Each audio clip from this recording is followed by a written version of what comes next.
নমস্কার বন্ধুরা, রসনালয়ে আপনাদের সবাইকে স্বাগত।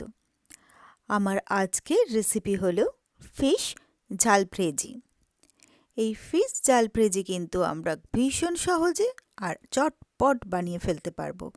আর এই ফিশ ঝালফ্রেজি আমরা ফ্রাইড রাইস, নুডলস অথবা রুটি পরোটার সাথেও কিন্তু খেতে পারি। তো চলুন দেখে নিই এই ফিশ ঝালফ্রেজি আমি কিভাবে বানিয়েছি। তো এই ঝালফ্রেজি বানানোর জন্য প্রথমেই আমি নিয়ে নিয়েছি কাঁটা ছাড়ানো অর্থাৎ বোনলেস ফিশ, যেটা আমি ছোট ছোট টুকরো করে কেটে নিয়েছি। এরপরে নিয়ে নিয়েছি red and green bell paper, এগুলোকে আমি একটু মোটা মোটা করে লম্বা লম্বা করে কেটে নিয়েছি। আর নিয়ে নিয়েছি পেঁয়াজটাকেও আমি লম্বা লম্বা করে কেটে নিয়েছি। এরপরে নিয়ে নিয়েছি আরও একটা পেঁয়াজ, যেটা ছোট ছোট করে কুচিয়ে নিয়েছি। আর নিয়ে নিয়েছি দুটো তিনটে চেরা কাঁচা লঙ্কা। আর নিয়ে নিয়েছি হাফ টেবিল চামচ আদা আর রসুনের পেস্ট।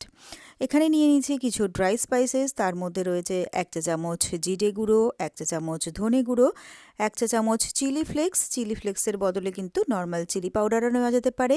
আর নিয়ে নিয়েছি 1 চা চামচ কাশ্মীরি রেড চিলি পাউডার, কম হাফ চামচ হলুদ, আর নিয়ে নিয়েছি হাফ চা চামচ গরম মশলার গুঁড়ো, আর নিয়ে নিয়েছি হাফ চামচ গোটা জিরে, নিয়ে নিয়েছি টমেটো কেচাপ।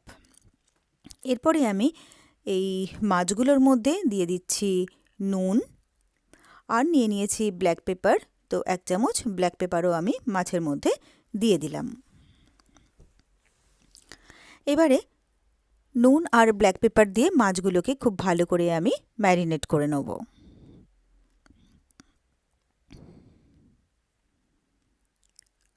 এরপরে আমি গ্যাসে বসিয়ে দিয়েছি একটা প্যানটা গরম হয়ে গেলে তার মধ্যে দিয়ে দিয়েছি তেলটা গরম হয়ে গেলে এবার একে একে নুন আর ব্ল্যাক পেপার মাখানো মাছগুলো আমি তেলের ওপরে দিয়ে দেবো মাছগুলোকে ফ্রাই করার জন্য।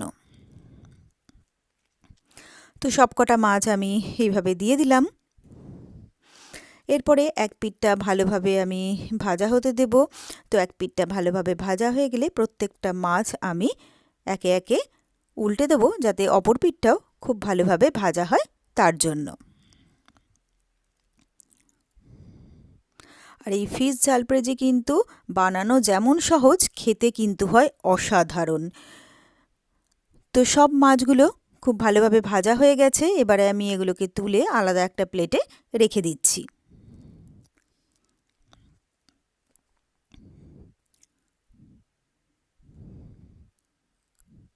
তো এরপরে যে তেল থাকলো তার মধ্যে আমি দিয়ে দিচ্ছি গোটা জিরে, আর দিয়ে দিচ্ছি কুচিয়ে রাখা পেঁয়াজ। এরপরে এই পেঁয়াজটাকে আমি ফ্রাই করে নেব।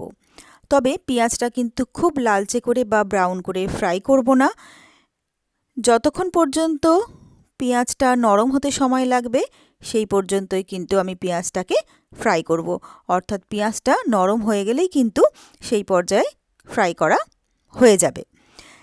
তো পেঁয়াজটা ফ্রাই করা হয়ে যাওয়ার পরে এরপরে আমি দিয়ে দিলাম আদা রসুনের পেস্ট। তো আদা রসুনের পেস্টটাকেও একটু ফ্রাই করে নেব, যতক্ষণ না আদা রসুনের কাঁচা গন্ধটা চলে যাচ্ছে ততক্ষণ পর্যন্ত।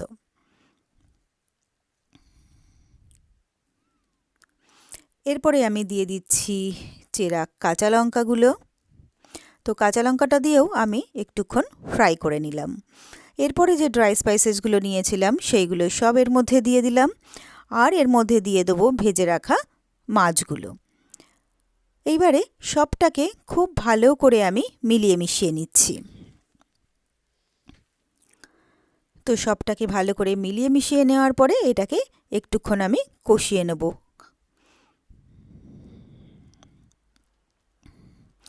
তো মিনিট খানেক মতো নাড়াচাড়া করে আমি মাছটাকে কষিয়ে নিলাম। এরপরে আমি দিয়ে দিচ্ছি এর অল্প করে একটু নুন। মাছে আমার আগে থেকেই নুন মাখানো ছিল, তো সেই জন্য এখানে আরও একটুখানি অল্প করে আমি নুন দিয়ে দিলাম।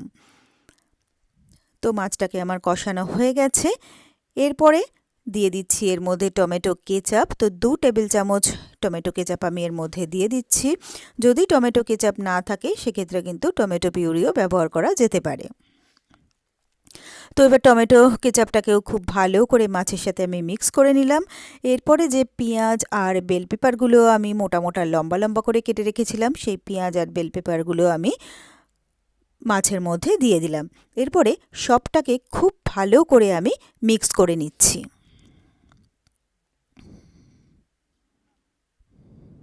এই রান্নাটা এত চটপট হয়ে যায় যে যখন তখন যে কোনো সময় কিন্তু ইচ্ছা করলেই বানিয়ে নেওয়া যেতে পারে। তো এটাকে ভালো করে মিক্স করে নিলাম। এরপরে আমি খুব অল্প করে একটু জল এর মধ্যে অ্যাড করে দিচ্ছি। এবারে জলটা দিয়েও ভালো করে এটাকে মিশিয়ে নিলাম। তারপরে এটাকে আমি 1.5 থেকে 2 মিনিটের জন্য ঢাকা দিয়ে দেবো।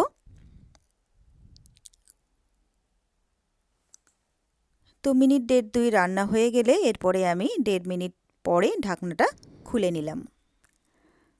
তো নেড়েচেড়ে দেখে নিচ্ছি। ফিশ জালফ্রেজি কিন্তু আমার অলমোস্ট রেডি হয়ে গেছে। আর মাছ তো ভালোভাবে ভাজাই ছিল, সুতরাং মাছ তো নরম হয়েই গেছে। আর এর থেকে বেশিক্ষণ কিন্তু ঢাকা দিয়ে রাখলে পেঁয়াজ আর বেল পেপারগুলো একদম মিয়ে যাবে, তাহলে কিন্তু খেতে ভালো লাগবে না। সেই জন্য 1.5-2 মিনিট পরেই কিন্তু ঢাকাটা খুলে নিতে হবে। এরপরে আমি গ্যাসটাকে অফ করে দিলাম। তো ফিশ জালফ্রেজি আমার একদম রেডি। এরপরে সার্ভ করার জন্য নিয়ে নিয়েছি সার্ভিং প্লেট। গরম গরম ফিশ জালফ্রেজি আমি সার্ভিং প্লেটে তুলে নিচ্ছি সার্ভ করার জন্য। এরপরে এটাকে সুন্দর করে সাজিয়ে সার্ভ করে দিতে হবে। তো এটাকে আমি সার্ভ করে দিলাম। তো ব্যাস তৈরি হয়ে গেল আমার খুব সহজে আর খুবই চটপট দারুণ টেস্টি ফিশ জালফ্রেজি। আর এই রেসিপিটা যদি আপনাদের ভালো লেগে থাকে তাহলে আপনারাও বাড়িতে ঠিক এইভাবে একবার ট্রাই করে দেখবেন। আশা করি আপনাদেরও ভীষণ ভীষণ ভালো লাগবে। আর আমার রেসিপিগুলো যদি আপনাদের ভালো লেগে থাকে তাহলে রেসিপিগুলোতে লাইক করবেন। আর আমার চ্যানেলটা যদি নতুন চেক করেন তাহলে প্লিজ চ্যানেলটাকে সাবস্ক্রাইব করবেন।